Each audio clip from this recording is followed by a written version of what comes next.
This is the Straight Dope Podcast. I'm going for the first time to record these on video, talk to you, because the podcast has always been stream of conscious and just me talking to myself.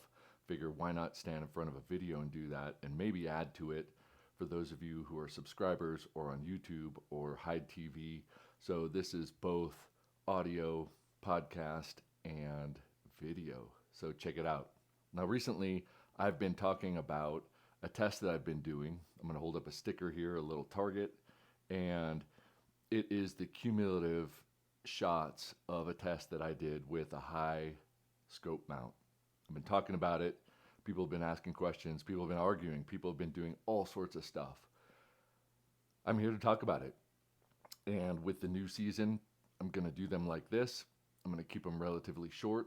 I'm going to video them so that you can post it and see what's going on here. For sure, the full videos are going to go to subscribers at RifleKraft. Most of you are gone, but those of you that are left, I appreciate it. And thanks for understanding. Life got very difficult for me, and I'm back. This year, I want to compete. I want to talk. I want to help people. I coached folks while I was gone, but I want to get back in the mix. And to do that, I've been starting back at the basics, but with the RifleKraft straight dope twist, which is question everything and figure out if it's important and if it's worth exploring. So I'm exploring performance through ergonomic upgrades, right? You may have seen last year this image that I kind of jokingly referred to as the Kama Shootra. The Kama Shootra has the positional postures of the shooters here and the angles, the relative angles of the head and torso. It's been a few years coming, and the exploration has been happening, but the idea that the cumulative shot score of multiple positions being a good marker for a shooter's performance, overall fundamental consistency, is still central to everything that I do and talk about. And this test and these results are no different than that. Specifically, how the rifle fits on somebody has an effect on how they're going to manage recoil, how their eyes are going to work, how they're going to move, and how they're going to shoot. Your rifle and your load, pretty fixed. Your performance in terms of fundamentals, measuring inputs and outputs, that's something that you can grow. But there are other factors that I see from watching shooters and measuring them, and it comes back to some little simple tweaks. So what I did is I went on Amazon and I bought a bunch of 1-inch risers. Here's an example of one. It's just a 1-inch AR riser. It's aluminum. I think it was $12. Yes, I don't know if these are going to be able to withstand all of the shooting and testing, but so far they have. And if this works and turns into something, then I'll run a high-end, high-mount batch so that we have good mounts available. But right now they don't exist with an additional 1-inch. So what does that mean? Here's a scope mount, a Seekins mount, and it's 1.5 inches. Now you might put your scope on 1-inch rings, 1/2-inch rings, 0.75. I put all of my scopes in 1.5 inch or even 1.7 if I can get that. But 1.5 inch scope rings are great. You notice a big improvement when your head starts to get up. Well, I notice a big improvement. I don't know about you. So I stuck it on a 1-inch riser and then put it on a rifle, not just for shits and giggles, but because of my exploring this Kama Shootra thing. Now, everything that I do for the podcast is unscripted. I don't have anything that I have planned to say, but I did prepare a visual to better describe this. So in a sense, it's a little bit hashed out here. What are we talking about? We're talking about eye to anchor height. Anchor is where the buttstock goes, whether it's your shoulder or your clavicle. For me, it's an easy anatomical feature to measure. So I measured clavicle to eye height. That clavicle to eye height, the relationship changes as your body leans forward into different positions, right? Because of trigonometry. But that height, most of it's maintained in the shooting positions that we shoot in. For example, for me, in an ideal prone, my measurement goes to 4 inches, and it goes up to 6 inches because I don't shoot standing perfectly erect. I don't think anybody does. And if they do, I bet they're not very good. I think there's a little bit, just, a little bit of forward aspect to their spine. And so that angle is going to start decreasing with angle. So I end up with a window of about 4 to 6 inches. That 4 to 6 height, if you measure from here to here, right, and you look at a buttstock of a rifle, let me grab one that doesn't have a scope. I'm going to get so here's a foundation stock with a Impact 737 action. This is clear. I just keep them with empty mags in them because around here, I think it looks cooler. Shit doesn't get in there. The height from the center of the bore to the top of the rail on a 737 is pretty darn close to an inch, right? I think it's like 0.98 or some crazy thing. But that doesn't matter. What matters is that's about an inch. Now, I don't put my anchor at the same height of the bore, but it ends up coming to, contact in the upper half, maybe the bottom of the upper third of the buttstock. If I do put my anchor point on a clavicle, it's going to be right about here, which leaves me about an inch. So I started to put risers on. This doesn't have a scope because that riser is going to go onto it. And what that did is it provided me the affordance of staying in anatomical neutral.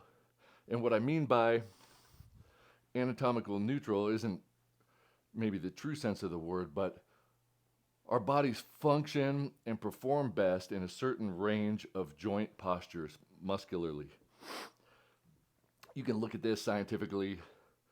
There's an infinite amount of articles that you could read about performance and ergonomics. You could look at NASA that has done extensive research on the human body and how to get tools and design things so that it can optimize human function and performance. You don't drive around like this and expect to be the most alert driver. You don't see basketball players playing basketball hunched up, and although you see shooters in jacked up positions, the best shooters look relaxed and they typically have closer to neutral physiology. So, how does that translate back to this argument of I had anchor height? I compensated by raising the height of the scope. I'm going to address arguments against this in a second because I've made some posts about it and people have made some good arguments and a lot of poor arguments against the idea. But I felt like I needed an extra inch, right? And that's not just what she said. I wanted to add height to it, so I did. This is just me. I think it's cool. Some people I know are trying it. They think it's cool. And I've noticed benefits across the board, which I'll talk about. You don't have to do this. You can listen to the dude that taught you to shoot, or the books that told you to do it one way, or Facebook, or a class, or the Army, or the Marines. I don't care. I am curious and excited about exploring shooting and seeing what stimulates my curiosity that produces higher levels of performance. That's the whole point of the Straight Dope is I'm curious. I want to explore everything and talk about it. And whether you agree or not isn't as important as we're exploring lots of things to see if it raises performance or not. I have found, and the reason I'm talking about this is that for me, it's raised certain things, but I haven't competed with it yet. This year I plan to compete, and I will compete exclusively with high mounts. Unless these break and I have to make new ones, I'm going to use these on all the rifles that I'm shooting. So that's the idea. Now, one argument that I pointed out here is the cheek riser height. Oh, well, I'll just raise the cheek riser. Raising the cheek riser does absolutely nothing to IDA anchor, okay? So the argument's just basically dead in the water when you say, oh, well, change your cheek height. So what? The eye and anchor stay the same. If you do it because you smash your face down on the gun, I think you're crippling yourself, and you'll shoot better if you don't do that. So that's one argument that people had right off the bat. The other one is eye relief, the orange thing here. Eye relief is, if this is a triangle that we're talking about, all right, it's another end of that triangle. Being able to have your eye box so that when you're standing and when you're prone, you don't have scope shadow is another conversation entirely. But you can have good eye relief. You can have good length of pull. You can have good head and neck, shoulder posture with your rifle by raising the scope up higher. I have bolts in my neck. I'm even missing some muscle and tissue. Those of you that want to see some fun scars from my life outside of the straight dope, I'm jacked up. I can get in prone and be as comfortable as I've ever been with the high scope riser. So the high scope ring argument with prone, man, you're not going to find many people that are physically as jacked up as me, and I'm comfortable. Frank's comfortable. My kids are comfortable. Some of the guys I coach are comfortable. Not going to work, right? So we're talking about, right, the topic of discussion is eye to anchor, then those other things. But what did I notice when I first tested it? I don't have that rifle here, but I'm going to grab a tripod really quick. I've got two Vets tripods everywhere because they're awesome. I'm going to set it up for my standing height, hoping that when I do this, it doesn't take a bunch of adjustments to do. Let's see, that looks like it's going to be pretty good. All right. So you've got a rifle, and you've got, I'm going to push this way a little bit. Well, that's a pretty good standing height. You'd think I did this before. Okay, so if I'm going to shoot standing, I'm going to come up. It's a little high, but I'm going to come up, index, bridge, come down and get my sight picture. And you can see I did this because I've been conditioned by rifles to dive my neck and get down into that field of view. I'm going to slide this forward just a little bit more so you could see this. You can see I'm still not trained out of the reflex that the rifle has taught me I need to do to get on. And I don't even have a scope here. This is because if we're going to adjust length of pull, I'm going to do a length of pull video. You don't want to have the scope on there because length of pull should be, prone with your elbows on the ground. Can you run the bolt and manipulate the trigger without your wrist being too cocked or lifting up your elbow? But nevertheless, when I do this and get on, I have contact with my clavicle right here, okay? So if I take 6 inches and measure that up, my scope's going to be lower than I would want it, right? So I'm just going to hold this up here. It sequins, so it's solid, but here's a 1.5 inch mount. If I get on, anchor, lean forward to get into the scope, I have to come down. Let me pop this open to here, right?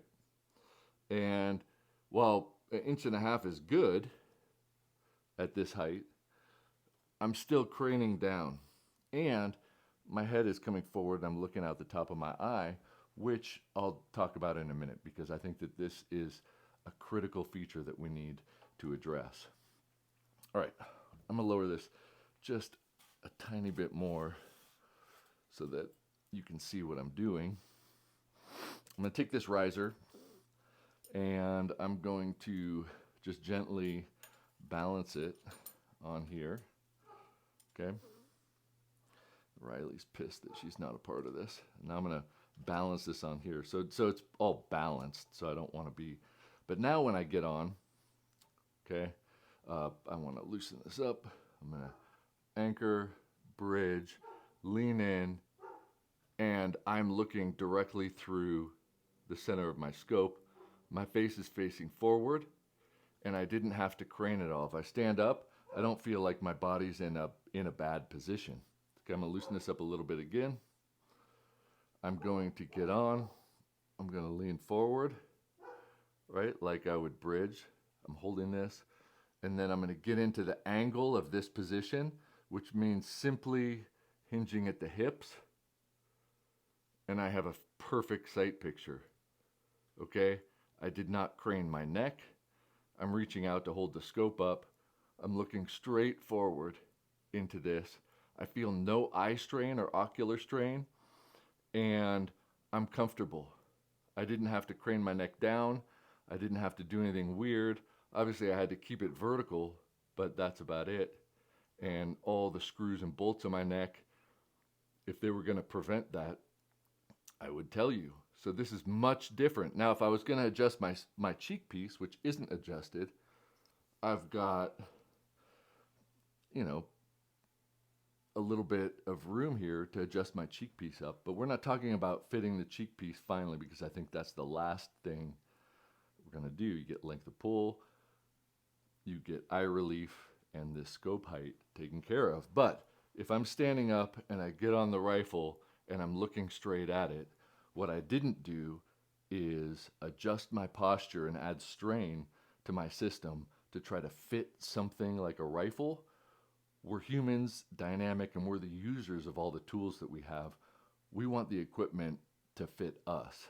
If we start adapting to our things more than we have to, we compromise our ability to do what we've evolved to be able to do. And what humans are good at is processing information. Shooting is an information processing activity. You can look at Army research labs. You can look at PubMed. There are hundreds of studies about shooting being a cognitive activity. We take data for that cognitive process by shooting it through our eyes. Our eyes are extensions of our brain. We process our visual image. Our visual image is compromised if we're looking up out of the roof of our eye, because the muscles are working really hard to flex our eyeballs, and you can feel those muscles going, and it compromises your ability to see detail and process that detail.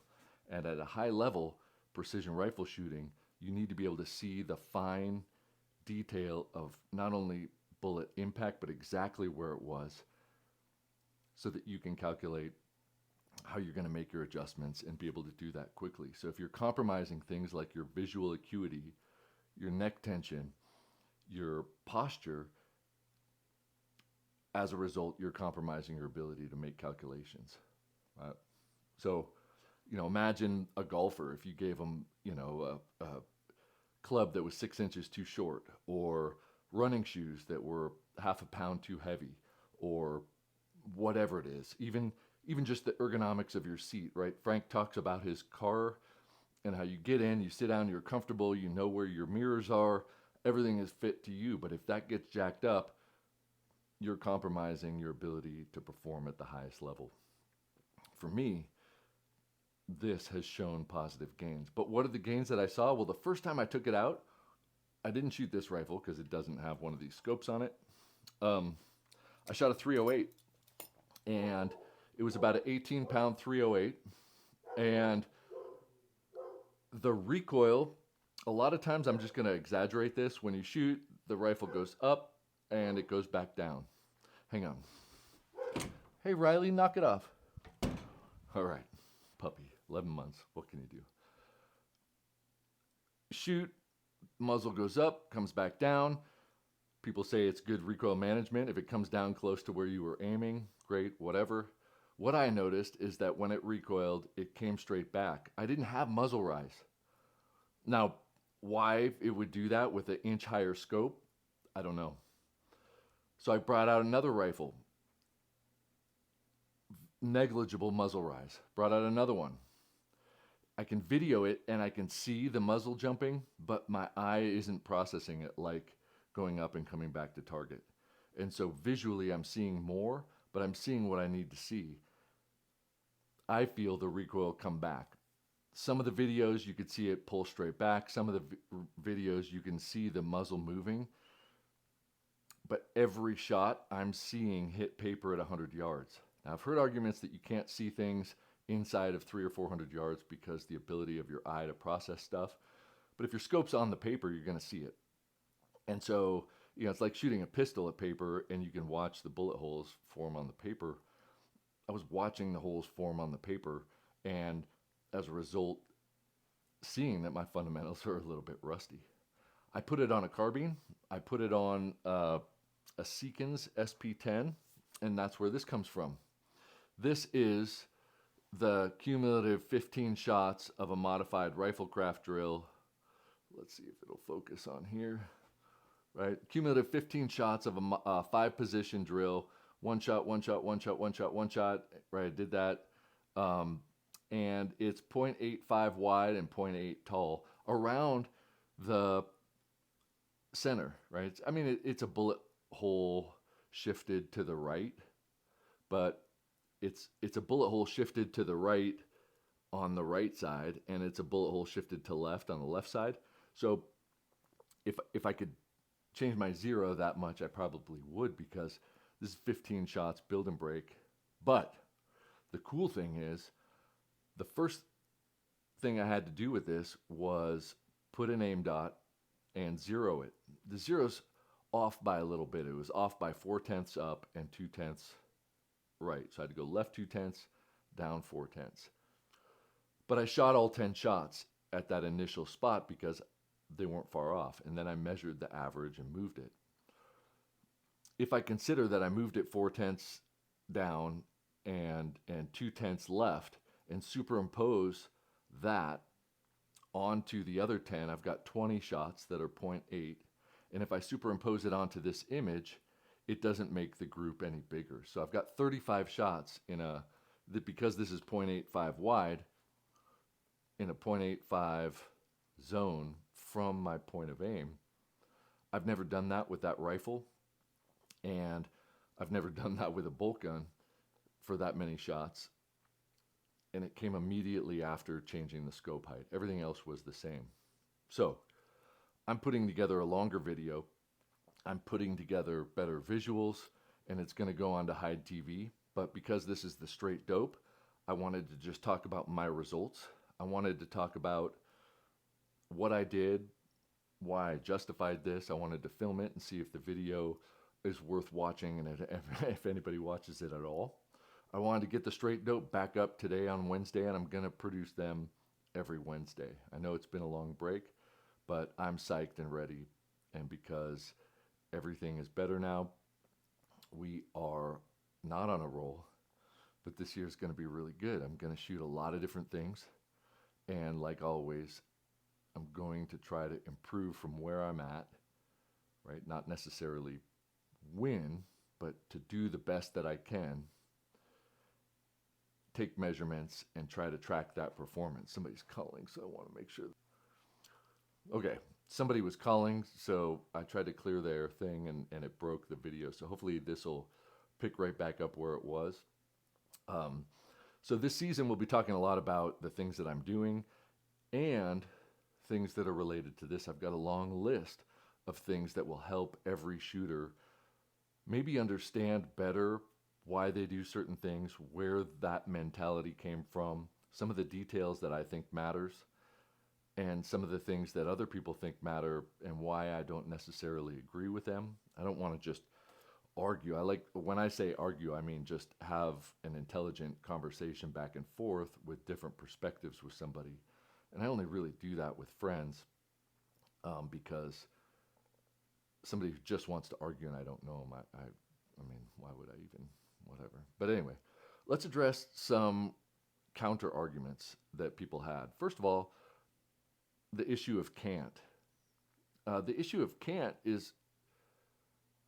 isn't unique to this, right? If you can't your rifle, you can't your rifle, and there's going to be effects from it. Whether those effects matter or not are kind of dependent on what you're shooting at, but you're not going to camp more with a higher optic. And because the same angle produces a larger movement of the scope, I think you're going to cant less, because I think you're going to notice it earlier because the movement is going to feel bigger. And if you're an anatomical neutral and you find yourself doing this, you're going to go, oh shit, probably canted. Also, you guys all have those freaking headlights smashing in your face, green, red, green, red. You're just going to put your rifle upright. I never shot it and had it tilt off. Scopes don't weigh so much that they're just going to naturally tip your rifle around. Cant to me is a no factor, and if it is a factor, I'm going to argue towards it's higher, and so the same angle, because the same angle is more movement. If your face pushes it to the right quarter of an inch down low, the angle is going to be double than the quarter of an inch when it's higher. I think the effect is less, not more. Another argument, it'll affect your accuracy. I didn't understand what that was, but people pointed out that when you do that, your dope changes. If you don't have good dope, yeah, you're going to miss. So you're going to have to redo your data. Some ballistic calculators struggle with scope height being that high. That's not my problem. Figure out what your dope is and shoot, and you're going to hit what you're going to shoot at. I mean, saying that you want to compromise performance because your calculator and your shit doesn't accommodate it is kind of a garbage argument.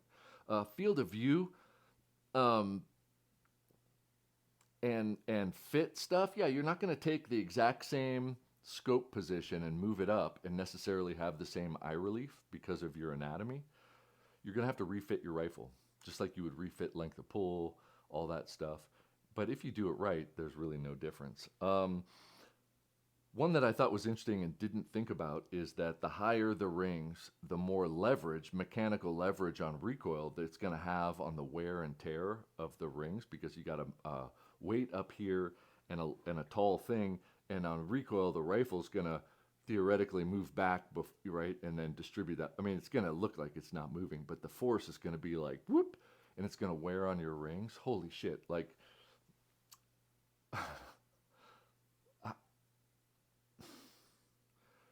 Our rifle barrels are disposable. Bullets are disposable. If your rings wear out because of recoil, holy shit, like how many barrels are you going to go through to do that? And with bullets, like you're worrying about something that's like, if you're going to worry about a couple $100 ring versus how many rounds, if let's say it takes 50,000 rounds and it's $2 a round, you're talking about like, all right, I'm going to spend $100,000 and worry about replacing $500 rings or something like that.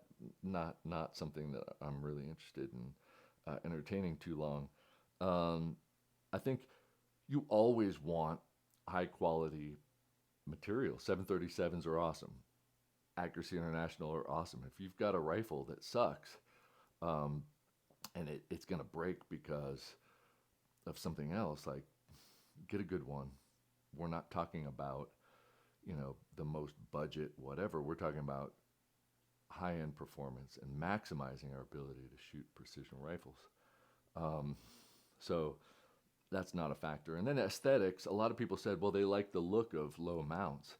And, if you just look at the cover of magazines across the decades, you'll notice that the men and women and styles change over time. You're used to something because you were told to, or you got to watch something or whatever. And I can't imagine that if some people do this and start winning matches, I think your definition of what a sexy rifle looks like is going to change to match, what they're doing to win. So, I just got to convince Morgan King to put an inch riser on his thing, and all of a sudden you guys are going to be like starching your jeans and putting on high risers. Maybe I can get Chad or somebody to do it and kick ass at a PRS match. I think it would work. Now, if you shoot it through a porthole and that porthole is tiny, that could be a limiting factor. But that's not accuracy and performance. That's a silly thing that if you set up a stage that only works with somebody's specific product, they probably paid the match director to do that, and it's kind of stupid. If you're shooting through a loophole and the loophole is the size of a bullet, you can still calculate trajectory for that. So a working gun can still do the same stuff. You can make those same calculations. But if you're turbo speeding it into a porthole that only works with a certain stock or chassis and a certain bag and a certain scope height, that's not shooting as a whole. That's not skill. That's you have to have this because those companies sponsored this stage. Still not something I'm concerned with. And I think that the justifications that I've come up with for this are all backed by science. I'm going to write an article about it, put it on the Hide. I'm going to put on Hide TV, there's going to be RifleKraft classes, and this is going to be a part of the fitment and the justification of why this matters, and show the results of different adjustments and how they could affect your point of impact. I think that more shooters than not are going to benefit from raising their scope height because of postural gains, and those postural gains lead to visual gains that lead to cognitive gains that'll lead to performance gains, and when you start getting more hits, you're going to be happy about it.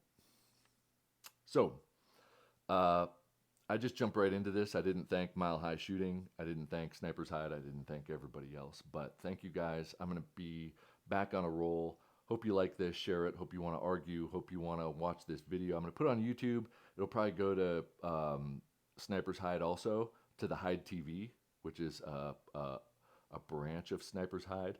So you'll start to see this stuff coming out. And as always, thank you for those of you that are supporters at RifleKraft. It means a lot.